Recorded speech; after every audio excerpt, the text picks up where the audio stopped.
Hi friends, நான் உங்கள் அபி. Saturday evening college போயிட்டு வந்தாச்சுங்க. ஸ்நாக்ஸ் ஏதாவது செய்யலான்னு சொல்லிட்டு மிளகாயும் வாழைக்காயும் வாங்கியிருந்தது. சரி, அதை கட் பண்ணிவிட்டு அப்படியே பஜ்ஜி சுட ஆரம்பிச்சிட்டேங்க. கண்டிப்பாக ஈவினிங் டைமில் இந்த மாதிரி ஒரு ஸ்நாக்ஸ் சாப்பிட்றதுக்கு எல்லாத்துக்குமே மோஸ்ட்லி பிடிச்சதாக இருக்கும். இது கூடவே ஒரு கப் டீயும் வச்சாச்சு. வச்சதுக்கப்புறமா இதை ஒரு 6:30 இருக்குங்க. அப்படியே சாப்பிட்டு முடிச்சாச்சு. சின்னதாக ஒரு வாக்கிங் போயிட்டு வரலான்னு போனோம். ஒரு 8:45 ஆகிடுச்சி வீட்டுக்கு வர்றதுக்கு. அதுக்கப்புறமா அப்படியே சப்பாத்தி மாவு பிசைஞ்சு வச்சுட்டு சப்பாத்தி தேய்க்க ஆரம்பித்தாச்சு.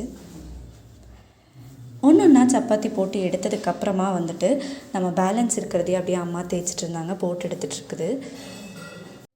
சைடிஷ்க்கு ஏதாவது குருமா வைக்கலான்னு யோசிக்கிறப்ப மார்னிங் வச்சு சோயா குழம்பு இருந்துச்சு.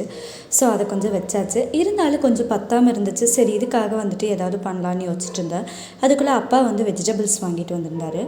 காலிஃப்ளவரு, பீன்ஸு, கேரட்டு, அதுக்கப்புறமா நம்ம உருளைக்கிழங்கு, இது எல்லாத்தையும் எடுத்து தனியாக பிரித்து வச்சுருந்தேன். பொங்கல் கிட்டத்தால் வரங்காட்டி அரசாணிக்காயும் பூசணிக்காயும் ரொம்பவே சூப்பராக இருந்துச்சு. இதெல்லாம் பிரித்து எடுத்து வச்சிட்டோம்னா வெளியே வைக்கிற காயை வெளியே வச்சுட்டு பேலன்ஸ் இருக்கிறத அப்படியே உள்ளே வச்சிடலாம்.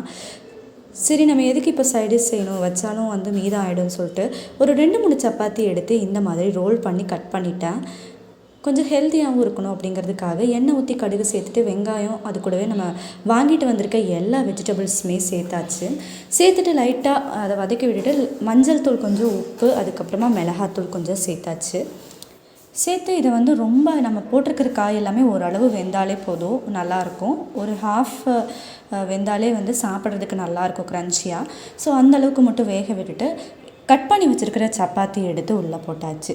அதை அப்படியே 2 திருப்பி விட்டு மேலால் வேணும்னா மிளகுத்தூள் ஆட் பண்ணிவிட்டு கொஞ்சோண்டு மல்லித்தலை ஆட் பண்ணோம்னா நம்ம சப்பாத்தி நூடுல்ஸ் ரெடி ஆகிடுச்சு. இதை வச்சு அன்றைக்கி நைட் டின்னர் முடிச்சாச்சு. ஓகே ஃப்ரெண்ட்ஸ், அடுத்த வீடியோவில் பார்க்கலாம். பாய். அதுவரை என்றும் இணைந்திருங்கள். நான் உங்கள் அபி.